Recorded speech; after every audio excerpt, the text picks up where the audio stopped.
The situation at Fukushima Daiichi nuclear power plants remains very serious, but there has been no significant worsening since yesterday. The current situation at units 1, 2 and 3, whose cores have suffered damage, appears to be relatively stable.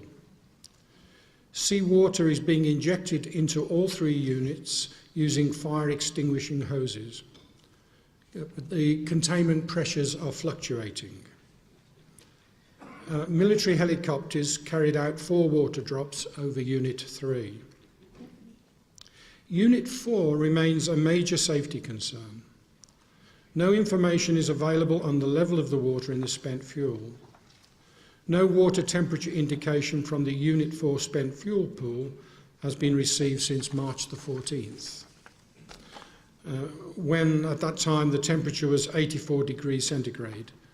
And as you will have seen, there is no roof in place. The water levels in the reactor pressure vessels of Unit 5 and 6 have been declining. Concerning radiation monitoring, we are now receiving dose rate information from 47 Japanese cities regularly. This is a very positive development. In Tokyo, there has been no significant change in radiation levels since yesterday. They remain well below levels which are dangerous to human health. As far as on-site radiation levels at the Fukushima Daiichi and Daini nuclear power plants are concerned, we have received no new information since the last report we gave you yesterday. In some locations, at around 30 kilometres from Fukushima plant, the dose rates rose significantly in the last 24 hours. In one location, from 80 to 170 microsieverts per hour, and in another, from 26 to 95 microsieverts per hour. But this was not the case at all locations at this distance from the plants.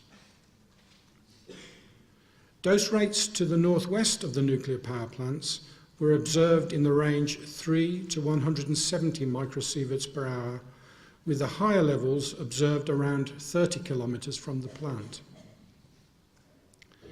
Dose rates in other directions are in the 1 to 5 microsievert per hour range. Regarding the agency's activities, the Director General, who is now on his way to Japan, had another conversation with the United Nations Secretary General Ban Ki-moon. The UN Secretary General pledged all possible support for the agency's efforts. The DG also met with the Executive Secretary of the CTBTO, Thibaut Toth, to discuss the possibility of the agency gaining access to data collected by CTBTO radionuclide monitoring stations. We believe the additional data and information could assist the agency in our assessment of the evolving situation in Japan. And the DG has written to the Executive Secretary with this request.